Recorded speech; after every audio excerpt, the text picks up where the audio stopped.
Having now looked at Socrates, we come to perhaps the first of the truly great, if not the greatest, of the ancient Greek philosophers, Plato. In the dialogues that bear his name, customarily referred to as Platonic dialogues, Plato not only preserved the voice of his teacher Socrates, but also developed ideas that would shape Western philosophy for more than 2,000 years. In the videos that follow, we will explore some of the key themes that arise in those dialogues. For now, though, I want to introduce Plato, his context, his method, and his lasting importance. Plato wrote in a very different time and for a very different audience, whose assumptions about nature, society, and human roles were far removed from our own. Before we can discuss Plato or Socrates fairly, we must first understand what they actually said and what they did not say. The aim here is to take their ideas seriously and to ask, what do you mean by this? And how would you define that? And then to explore the implications of what they claim. Some aspects of Socrates and Plato's thought are universal, while others are local to their own world, and it is not always obvious which is which. Two particularly local features, for instance, are the unquestioned attitudes towards women and slavery, views that are difficult for us to grasp today. All of that said, Plato argued in his Republic that women could become rulers of a just state and required the same level of education as men. Ancient Greek philosophy was deeply shaped by the society from which it grew.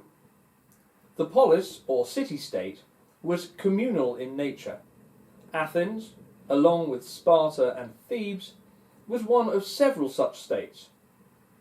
In both democratic and autocratic times, free adult men who were native-born citizens were expected to participate in public life, in administration, the court, legislature, and the army. At the time of Socrates' death, there were around 30 to 40,000 citizens, supported by roughly 100 to 120,000 slaves who worked in homes, farms, and mines. This system sustained the economy and gave citizens the leisure to discuss, debate, and reflect. The citizen's identity was bound up with his polis far more closely than most of us identify with our own nations today. Individual self-sufficiency, so valued in the modern world, was not a Greek ideal. Two ethical ideas dominated Greek thought: eudaimonia and arete. Eudaimonia roughly means flourishing or thriving, while arete means excellence or virtue. The focus on arete contrasts sharply with modern moral ideas such as duty or utility. Modern ethics tends to ask, what should I do here and now, and seeks a single correct action based on reasons like duty or consequences. Virtue ethics, by contrast, focuses on character. It tells us, do the courageous thing. But that immediately raises further questions. What is the courageous thing, and how does one become courageous? Socrates himself wrote nothing, as we saw in the last video. What we know of him comes through Plato, who wrote around 36 dialogues, dramatic conversations usually featuring a character called Socrates and another figure, often a real person. How close that character is to the historical Socrates remains uncertain. The Socrates of early dialogues, such as the Laches or Euthyphro, seems closer to the real man, while later works like the Republic or Phaedo show more of Plato's own ideas. Scholars often divide Plato's writings into three periods. The early, or Socratic dialogues, include the Apology, Gorgias, Laches, Euthyphro, and Lysis, many of which attempt to define virtues such as courage, piety, and friendship. The middle period includes the Republic, Symposium and Phaedo, the Republic being his most famous work. The late period includes the Theaetetus, Timaeus and Parmenides and Laws. Across all these works, Plato explored every area of philosophy: metaphysics, ethics, politics, religion, aesthetics and the mind. His writings established the structure of philosophical problems that still endures today. Indeed, the philosopher A.N. Whitehead once remarked that the entire history of Western philosophy consists of footnotes to Plato. In his early dialogues, Socrates employs what is known as the elenchus, his characteristic method of questioning. He begins by asking an apparently simple question such as, "What is courage?" His interlocutor confidently answers, "Steadfastness in battle." Socrates then responds, "What about tactical retreats?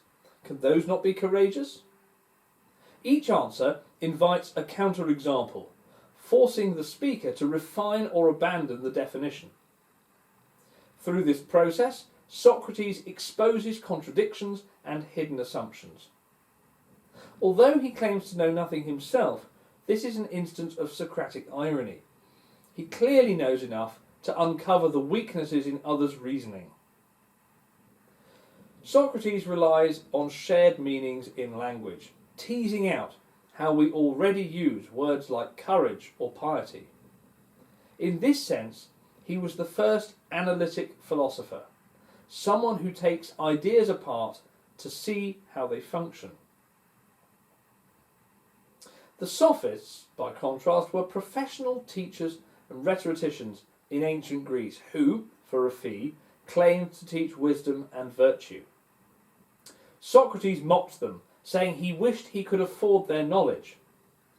He distrusted them because they relied on persuasion rather than reasoning, and because they often pretended to knowledge they did not truly possess. In short, they practiced rhetoric rather than philosophy. The modern equivalent might be political spin doctors. Conversation plays a central role in the philosophy of both Plato and Socrates. It is through dialogue, through speaking and writing with others, that we come to understand the reasons people give for their actions. Philosophy is, at its heart, a pursuit of self-knowledge, and one way we gain such knowledge is by examining the reasons we act as we do. The reasons we regard as most important reveal much about who we are. Yet it is hard to be objective about ourselves, because the same mind that forms our reasons must also evaluate them. To achieve genuine self-knowledge, therefore, we need others. This is why conversation is vital. In discussion, our reasons can be tested by others, and theirs by us. Of course, this can lead to heated exchanges, but honest and civil conversation allows deeper understanding. It requires humility and a readiness to concede when one is mistaken. Socratic discussion is often abstract, but its purpose is to cultivate precisely this kind of self-knowledge. It is fair to question how far abstract reasoning achieves that, yet the value of genuine conversation lies in its honesty and mutual respect.